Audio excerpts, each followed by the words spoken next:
When I first started at that company, I thought it was just going to be another gig, 9 to 5, decent enough pay, office small talk, the usual. But honestly, within the first few weeks, I realized things were off. Like really off. It wasn't just the occasional bad day or a tough project, it was the environment itself, and it all pretty much traced back to our supervisor, Lisa. Lisa had this way about her that was hard to pin down at first. To her face, she could be all smiles and nods, acting like she cared about the team. But behind closed doors, it was a totally different story. She never really took responsibility for anything. When things went wrong, and they went wrong a lot, she was quick to point fingers, often at the people below her. If a report was late, if a client was unhappy, if someone missed a deadline, she'd throw them under the bus without a second thought. I remember once, during a team meeting, a colleague cautiously brought up an issue we'd been having with a major project. Instead of addressing the concern, Lisa snapped at him, saying, "If you don't have a solution, don't waste my time." It wasn't just rude, it was crushing. And honestly, it set the tone for the rest of the room. Shut up and do your job or else. What made it worse was how she manipulated situations to keep herself out of trouble. She'd delegate her least favorite tasks to others, but then claim she was overloaded when deadlines loomed. At one point, I saw her sneak out early. No biggie on its own, but she left an important client call scheduled for her assistant to handle, with no heads up. That call went sideways, obviously, and the fallout landed squarely on the assistant's shoulders. Lisa acted like she had no idea what happened. There was also this constant undercurrent of bullying. Not the in-your-face kind, but the slow drip that wears you down. Tiny comments about a team member's work habits, passive-aggressive emails marked urgent, or stomping over someone's suggestions during meetings before anyone else even had a chance to speak. I've never met someone so good at making people feel small, while maintaining this perfect leader image for higher-ups. But here's the thing. Despite all that, some of us tried to support her. There was Marta, the veteran employee, who genuinely believed Lisa could turn it around. She'd say things like, "Maybe she's under some stress we don't see," or "People can change if we give them a chance." I wanted to share that optimism too. Part of me wanted to believe Lisa's behavior was temporary, that maybe she was just out of her depth. So, a few of us tried giving her the benefit of the doubt, even covering for her mistakes here and there because we thought it would help her save face, or maybe help the team stay afloat. But the truth is, that didn't work. Things only got worse. The atmosphere became unbearable. Absences went up, productivity suffered, and people started leaving quietly. You could see it in the way colleagues stopped trying to speak up or share ideas. Most days it felt like we were all just waiting to see what new mess Lisa would create. The kicker, though, was when her recklessness took a dangerous turn. She started using the company's HR policies and systems as weapons, manipulating reports, twisting conversations, and playing the system to protect herself when she knew she was about to be called out. And that's when things really spiraled. She managed to convince HR that she was the one being harassed and unfairly targeted, completely flipping the narrative. This wasn't just frustrating anymore.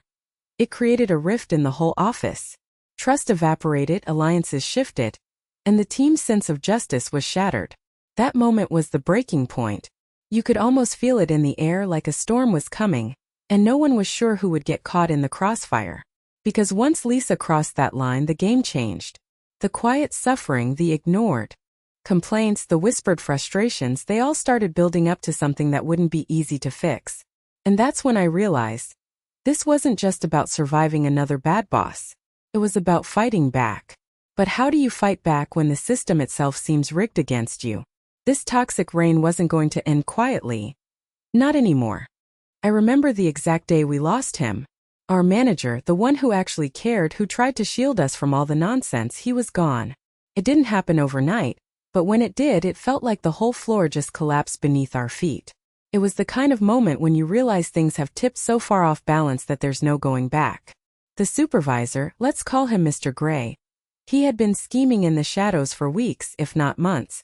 We'd heard rumors, whispers in the break room that something was off. But none of us could have predicted how cold and calculated his moves were. He painted our manager as the problem, twisted some reports, and spun stories that made it seem like the manager was the one sabotaging the team. The company swallowed it, hook, line, and sinker. When the news finally came down that our manager was being let go, It hit us like a punch in the gut. We all sat in stunned silence, too shocked to speak right away. Some of us tried to defend him, but it was like arguing with a brick wall. The higher-ups didn't want to hear it. Loyalty didn't matter because behind those suits it was all just politics and power plays. The worst part? The way it happened felt so unfair, so damn final. One day we had a leader who stood up for us, who saw through the crap and tried to keep things honest. The next he was gone, and that venomous supervisor was back in charge, smiling smug like he'd won some twisted game. After the firing, the entire atmosphere at work shifted. The hallway conversations got quieter, more cautious. People stopped coming in early or staying late because there was nothing left to fight for anymore. The energy just drained out of the place, leaving this heavy fog of suspicion and tension hanging over us. You could feel the distrust creeping in like it was seeping through the walls. No one really trusted each other anymore, not entirely. Every glance had a weight behind it, every word measured carefully. The supervisor's shadow was everywhere, and it made people pull back, keep their heads down. It was survival mode. I started noticing that a lot of us were quietly updating resumes during lunch breaks, scouring job boards while pretending to focus on spreadsheets. It wasn't just me. There was this shared sense that staying put could only mean getting dragged down with the sinking ship. The team was fracturing and it was heartbreaking to watch. But beneath all that despair, something else was brewing. Maybe it was anger or just the refusal to accept this broken mess as the new normal. We weren't ready to let everything we believed in die without a fight. The betrayal was raw, and the desire for justice began to flicker, a quiet but growing fire inside us. It was at those moments between stolen glances and whispered conversations that the seed of revenge took root. None of us wanted to be pawns in Mr. Gray's game any longer. Something had to change. We were starting to think about how to take back what was taken from us and make sure no one else would be crushed the way our manager was. As the days passed, that restless energy grew stronger. We were done with just surviving. We wanted to push back. And that's when the real reckoning began, when the idea of fighting back started to feel like the only way out. I remember the day everything quietly shifted, the moment when some kind of collective frustration among us finally reached a boiling point, not with shouting or confrontation, but with a serious hushed conversation behind closed doors. We were a mix of people, all worn down differently by Mark's constant manipulation and unfairness. This wasn't some wild office rebellion fueled by emotion. It was a careful, almost desperate strategy session. We all knew that if we acted recklessly, we'd be out the door, and maybe worse. Mark loved to punish those who crossed him in ways that ruined reputations for years. So there we were, in the break room, whispering ideas that balanced on a knife's edge between retaliation and survival. There was Lisa, who'd quietly been documenting every lie Mark told during meetings, every shady decision he forced on us, mostly for his gain and never ours. If we can compile all this, she said, and present it in a way they have to see it, maybe HR, maybe corporate, then it's not just hearsay anymore. Her voice was low but steady, the kind of calm you only get when you've stared at injustice for too long. At the same time, nobody wanted to be the martyr. Much as we hated Mark, our livelihoods were at stake. That's why Jake suggested we start with small disruptions, stuff that was subtle enough to fly under his radar but still chipped away at his control. Like quietly rerouting some of the projects where Mark took credit so that the real contributors got recognized. Or making sure his emails with questionable content got copied to others, creating a silent paper trail. There was power in patience, each little act a crack in his armor. I found myself caught between two feelings, satisfaction that we were finally pushing back and fear. Fear of what Mark would do if he saw the writing on the wall. He was unpredictable, a master at twisting situations to make victims look like villains. But this fear didn't stop me. If anything, it sharpened my focus. I remember thinking we have to be smarter than him. We can't just yell or storm out. We have to be surgical. Every day after that, I noticed how our quiet defiance started to ripple through the office. Meetings where Mark's ideas were quietly questioned. Reports that exposed his mistakes without ever naming him. It was like we were slowly rewriting the story of who held power in that place. And the best part? He didn't suspect a thing at first. But then of course he did. It was only a matter of time. I saw it in his eyes one afternoon when he called a sudden meeting and scanned the room so intently it felt like he was hunting for something, or someone. The unmistakable tension hinted that he knew we were no longer just quietly suffering. He was ready to fight back. That's when it hit me. We had stepped into a game far bigger and more dangerous than any of us imagined. The seeds we'd planted were sprouting, but now the storm was coming. And this time Mark was playing for keeps. Our efforts were about to lead to a showdown none of us saw. There comes a moment in situations like ours when you realize that just complaining or quietly suffering isn't enough. After weeks of whispered frustrations and secret meetings during lunch breaks, we finally decided it was time to fight back, but not in the way our supervisor expected. No, this wasn't going to be about yelling matches or passive-aggressive emails. It was about being smart, patient, and united. It all began when Sarah, who had always been the most cautious among us, cautiously suggested, "What if we actually gather everything? Emails, voice messages, dates. Every little piece that proves what's happening here." At first it felt almost childish, like trying to build a solid case out of scraps. But the more we looked, the clearer the picture became. Hidden in those emails were subtle threats, manipulative comments designed to isolate and control us.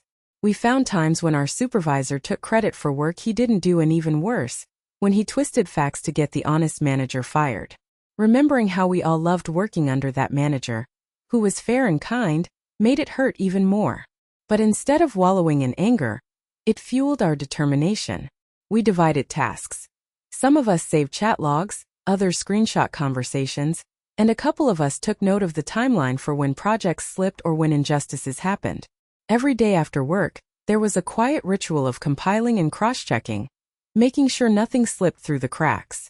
One of the most nerve-wracking parts was the day we finally organized all the evidence into a single clear report.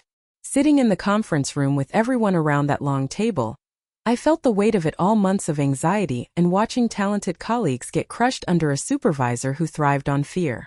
We took turns presenting pieces of the puzzle, careful to stay factual and professional.